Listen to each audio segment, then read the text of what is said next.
Hello, welcome to my YouTube channel. आप सब लोगों का स्वागत है। होपफुली आप सब लोग वैक्सीनेटेड हैं, हेल्दी है और सारे प्रिकॉशन ले रहे हैं बिफोर ये फेस्टिवल सीजन शुरू होता है। आज हम बात करेंगे 7 गोल्डन रूल्स ऑफ इन्वेस्टमेंट। काफी लोगों ने ये देखा है कि स्टॉक मार्केट अपने पीक पे है। आप देखेंगे तो सेंसेक्स 60,000 क्रॉस कर चुका है, निफ्टी ऑल टाइम हाई पे है और बहुत सारे लोग ये जानना चाहते हैं कि वो अपना सरप्लस वेल्थ कहाँ इन्वेस्ट करें। सो आज इस निवेश की पाठशाला में आपका स्वागत है। मैं आपको स्टेप बाय स्टेप बताऊंगा what are the 7 golden rules of investment और इसके साथ ही हम बहुत सारे एग्जांपल्स देखेंगे कि कैसे और किस एज से हमें इन्वेस्टमेंट शुरू करना चाहिए। सो क्या आप तैयार हैं? मैं बिल्कुल तैयार हूं आपको इस जर्नी पे ले जाने के लिए।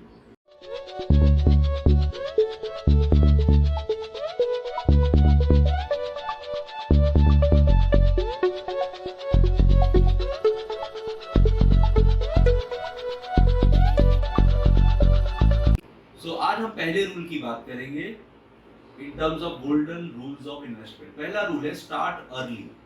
किसी भी चीज की जल्दी शुरुआत करो। उसका रीजन होता है कि अगर आप कोई भी चीज जल्दी स्टार्ट करते हैं, जल्द उम्र से स्टार्ट करते हैं, तो वो एक हैबिट बन जाती है और हम चाहते हैं कि इन्वेस्टमेंट एक आपकी हैबिट बने। हैबिट के बाद वो आपकी एक लाइफस्टाइल बन जाए, तो वो हमारा थॉट प्रोसेस है। तो पहला रूल है स्टार्ट अर्ली। स्टार्ट अर्ली में हम ये सुझाव देते हैं कि किस एज से इन्वेस्टमेंट की शुरुआत की जाए। इसमें एक बहुत ही ग्लोबल रूल है कि आपको किस एज से स्टार्ट की जाए और कैसे आपका इन्वेस्टमेंट को प्लान किया जाए। बहुत ही सिंपल एनालिसिस है इसका। जितने जल्दी आप शुरू करोगे उतना जल्दी आपका मनी कंपाउंड करेगा और ग्रो करेगा। देखिए, पैसा पैसे को ग्रो करता है। इस इन्वेस्टमेंट और इस फंडामेंटल रूल को जरूर ध्यान दीजिए। लेट्स एज्यूम कि 25 साल की इन्वेस्टमेंट में एक यंगस्टर जो अपना पहला जॉब पाता है, उसे अपना इन्वेस्टमेंट शुरू करना है। पहले वो ये डिसाइड करना चाहेगा या ये समझना चाहेगा कि वो कहाँ इन्वेस्ट करे, बिकॉज उस उम्र में उसको शायद घर खरीदने की इच्छा हो, या उसे इक्विटी में पैसे डालने हो, या उसे कोई फिक्स्ड इंस्ट्रूमेंट जैसे पीपीएफ, एनएससी या किसी गवर्नमेंट की स्कीम में डालना हो, या फिक्स्ड डिपॉजिट में डालना हो। एक बहुत सा सिंपल ग्लोबल रूल है। लेट्स एज्यूम आपकी एज है 25 साल। 100 में से 25 को माइनस कीजिए तो बचा 75। Which is 100 minus 25 is 75। इसका मतलब आप 75% अपनी इनकम एट अर्ली एज आप डाल सकते हो इक्विटी इन्वेस्टमेंट्स में, और 25% अपनी इन्वेस्टमेंट आप डाल सकते हो किसी fixed return product. Fixed return product मतलब जैसे मैंने आपको बताया, provident fund, fixed deposits, insurance, इस किस्म की प्रोडक्ट में आप डाल सकते हो। अगेन, जैसे जैसे आपकी एज कम है, आपका एक्सपोजर, आपका रिस्क एपेटाइट ज्यादा होता है। लेट्स अज्यूम अगर आपकी उम्र 40 साल की है तो 100 माइनस 40 इज 60। मतलब आप 60% अपनी इनकम इन्वेस्ट कर सकते हो इक्विटी और इक्विटी रिलेटेड प्रोडक्ट्स, और 40% अपनी इनकम आप इन्वेस्ट करते हो इन फिक्स्ड मैच्योरिटीज। तो बहुत ही सिंपल रूल है। जैसे जैसे आपका एज बढ़ेगा, आपका रिस्क एपेटाइट कम होगा और आपका इन्वेस्टमेंट प्रोफाइल चेंज होगा। आगे हम ये बात करेंगे कि जब हम कहते हैं इक्विटी और इक्विटी रिलेटेड या इक्विटी या उसकी जैसी इन्वेस्टमेंट क्या होनी चाहिए और किस तरीके से आप कभी भी मार्केट को टाइम नहीं कर सकते हैं।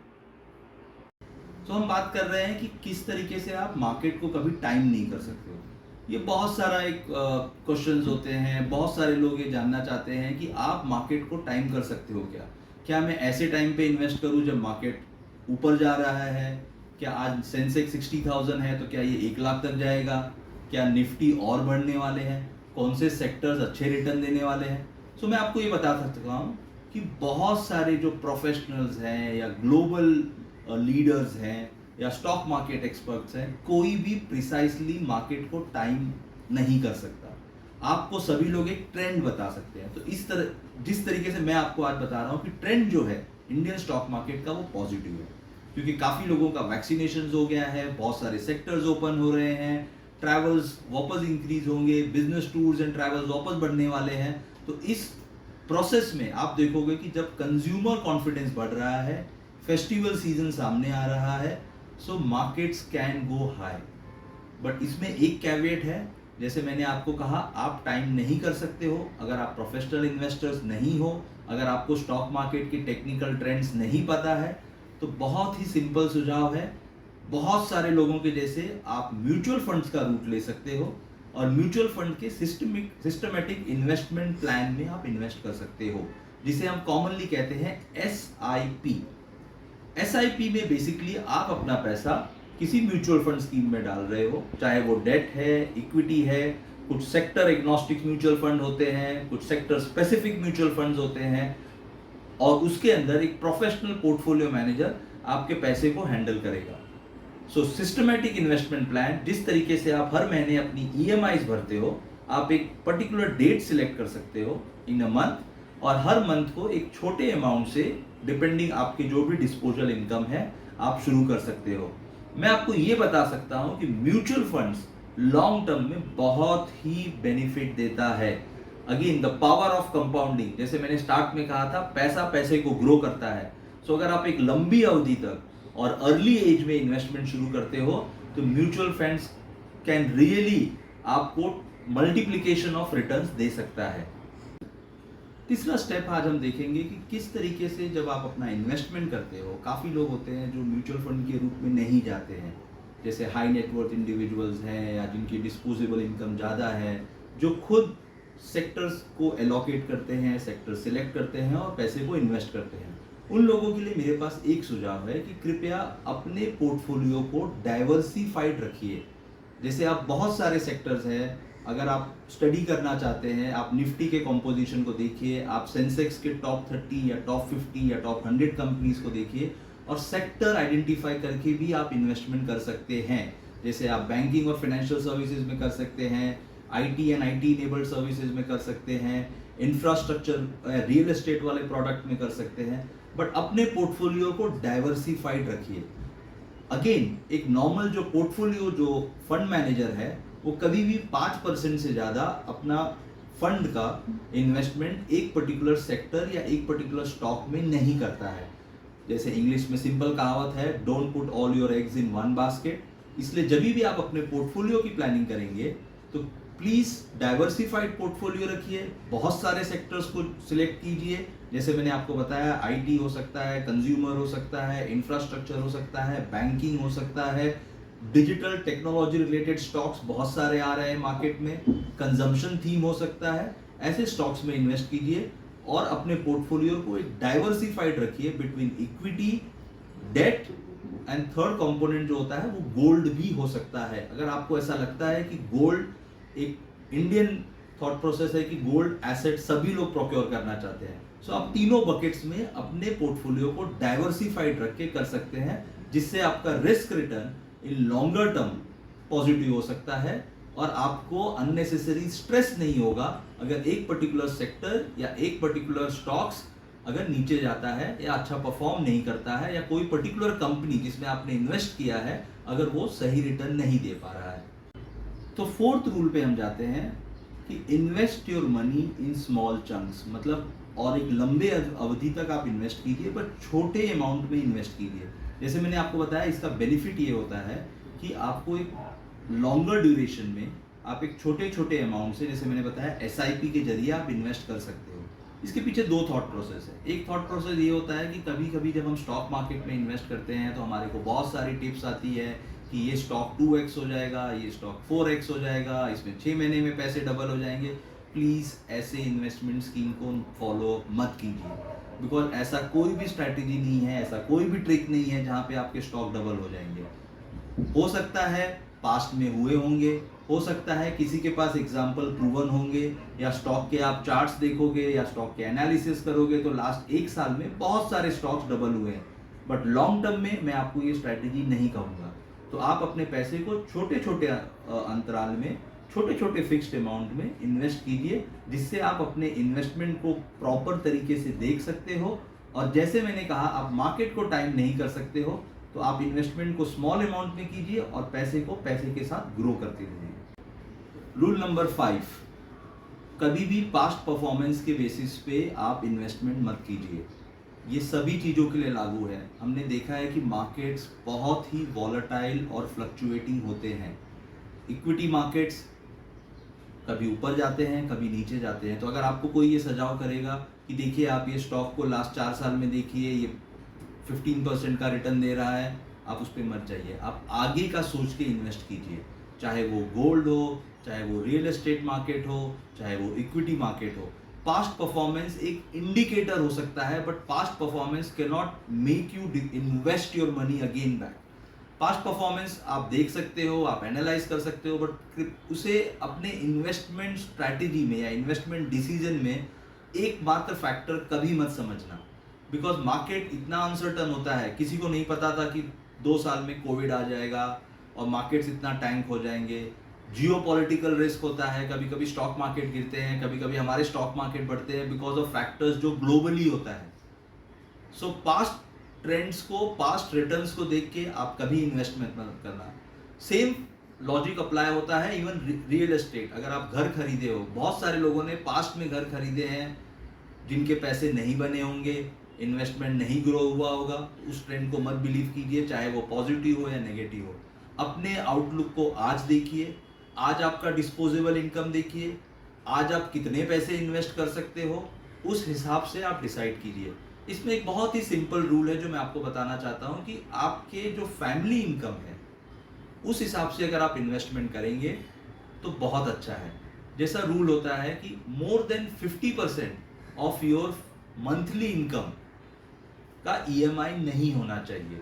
ईएमआई होता है जो आप इंस्टॉलमेंट्स भरते हो। तो जैसे आप अगर घर खरीद रहे हैं तो आपको ये देखना चाहिए कि 30% से ज़्यादा अगर आपकी मंथली इनकम ईएमआईज की तरफ जाती है सो वो सही नहीं है। मतलब आप एक मार्जिन ऑफ सेफ्टी को कम कर रहे हो। अगर आपकी जॉब लॉस होती है या आपका सैलरी कट होता है तो आप दिक्कत में आ सकते हो।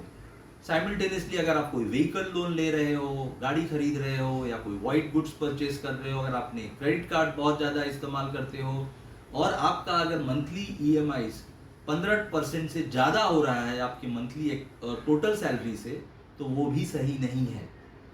लास्ट कंपोनेंट जो बिल्कुल ही अवॉइड करना चाहिए अनलेस एंड अनटिल अगर आपको इमरजेंसी के लिए पैसा चाहिए, विच इज़ पर्सनल लोन। बहुत सारे लोग पर्सनल लोन लेते हैं, बट मैं एडवाइस करूंगा कि 10% से ज़्यादा आपका जो मंथली इंस्टॉलमेंट होगा ऑन पर्सनल लोन जो अनसिक्योर्ड होता है उससे ज़्यादा आप मत लीजिए। सो ओवरऑल आपके जो फैमिली इनकम है उससे उसका जो मैक्सिमम आप ईएमआईज की तरफ भर सकते हो, चाहे वो होम लोन हो, चाहे वो पर्सनल लोन हो, या आपके क्रेडिट कार्ड्स के हो या व्हीकलर लोन हो, 50% से ज़्यादा नहीं होना चाहिए। तो इसके लिए जैसे मैंने कहा, पास्ट ट्रेंड्स में मत जाइए, आपके फैमिली इनकम को देखिए और उस हिसाब से आपके फ्यूचर एक्सपेंसेस को स्ट्रैटेजी कीजिए और अपना investment decide. Number 6, discipline over emotions. थोड़ा अजीब सा लगा बट बहुत इंपॉर्टेंट है कि जब आप स्टॉक मार्केट में इन्वेस्ट करते हो आपको सही टाइम पे पता होना चाहिए कि ये स्टॉक से बाहर कैसे निकले या प्रॉफिट बुक कैसे करें। जो हमारा इमोशनल क्वोशंट होता है वो नॉर्मली होता है जब स्टॉक मार्केट गिरते रहता है तब हम माल बेचते हैं या स्टॉक बेचते हैं, और जब स्टॉक मार्केट बढ़ते रहता है तब हम खरीदते हैं। बट जैसे मैंने कहा, आप टाइम नहीं कर सकते हो बट अपने इमोशंस को जरूर कंट्रोल कर सकते हो। अगर आपको लगता है कि आपके पर्टिकुलर स्टॉक में एक डिजायर्ड रिटर्न बन चुका है तो उसे सेल करके प्रॉफिट बुक कीजिए। प्रॉफिट बुक करना ये बहुत ही इम्पोर्टेंट आर्ट भी है और साइंस भी है, जहाँ पे आपको अपने इमोशंस पे कंट्रोल करना होगा। बहुत बार हमने देखा है कि आपके रिटर्न 30, 40, 50% हो गए हैं, हम डिसाइड नहीं कर पाते, हम बोलते हैं थोड़ा और थोड़ा और के चक्कर में हम अपना प्रिंसिपल भी खो देते हैं या हम अपना रिटर्न को सिग्निफिकेंटली लूज कर देते हैं। तो आप किसी भी प्रोडक्ट में इन्वेस्ट कीजिए, अगर आपको लगता है कि आपका डिजायर्ड रिटर्न बन चुका है तो उसे आप सेल कर दीजिए और अपने प्रॉफिट को बुक कीजिए। इमोशनल क्वेश्चन की कोई जगह नहीं होती है in the art of investment. अगर आपको कोई आके ये कह दे कि नहीं आप ये स्टॉक खरीद लीजिए और इससे आपके पैसे डबल हो जाएंगे, या इसे और होल्ड कीजिए 6 महीने, या आप ये पर्टिकुलर म्यूचुअल फंड स्कीम में डाल दीजिए, देखिए इसके पास्ट रिटर्न बहुत अच्छे हैं, थोड़ा और वेट कीजिए, या आप गोल्ड अभी खरीद लीजिए, मे बी 60,000 हो जाएगा, 70,000 हो जाएगा। बहुत टाइम पे हम डिसीजन लेते हैं इमोशनल क्वेश्चन पे। हमें लगता है यार हमारी बस तो नहीं छूट गई, हमने और तो लेट तो नहीं कर दिया। ऐसा नहीं होता है। इमोशनल को साइड में रखिए। अगर आपके प्रॉफिट बन रहे हैं तो अपना प्रॉफिट बुक कीजिए, या आपको लग रहा है कि स्टॉक काफ़ी गिर रहा है तो उसे स्टॉप लॉस को बुक कीजिए, डिसाइड कीजिए और स्टॉक या अपने इन्वेस्टमेंट से बाहर आ जाइए। Rule number 7, golden rule of investment ये है कि जब आप इन्वेस्टमेंट करते हो सो आपके इर्द गिर्द एक हैप्पीनेस होना चाहिए। आपको ऐसा लगना चाहिए कि आपकी इन्वेस्टमेंट्स आपको नॉट ओनली एक रिटर्न्स दे रही है, फाइनेंशियल रिटर्न्स दे रही है, बट आपके लाइफ में एक स्टेबिलिटी दे रही है, आपको एक पॉजिटिव इन्वायरमेंट की तरफ ले जा रही है। इसका मतलब क्या है? इसका मतलब ये है कि जैसे मैंने आपको बताया कि सारे रूल्स को अगर आप फॉलो करोगे तो आप एक प्लान्ड इन्वेस्टमेंट करोगे, आपको स्ट्रेस नहीं होगा, you will be very focused, आप अपने पोर्टफोलियो पे टैब रखोगे कि कैसे मैं इन्वेस्टमेंट कर रहा हूँ। तो रूल नंबर 7 ये कहता है stay positive, stay in a better mental frame of mind, और एक ऐसे इन्वेस्टमेंट कीजिए जो रिस्क फ्री हो और आपको मोटिवेटेड रखे और आपको आगे और इन्वेस्टमेंट करने के लिए उत्सुक करे। रिमेंबर, इन्वेस्टमेंट एक हैबिट होती है जिसे आप कल्टीवेट कीजिए, और अगर आपने इस साइंस को समझा है तो आप देखेंगे कि लॉन्ग टर्म में आपको एक रिस्क फ्री और एक हेल्दी लाइफ के लिए बहुत ज़्यादा हेल्पफुल करेगा। आई होप आपको ये वीडियो पसंद आया हो। अगर आपको पसंद आया है तो प्लीज़ इसे लाइक कीजिए, सब्सक्राइब कीजिए। Until the next time, bye.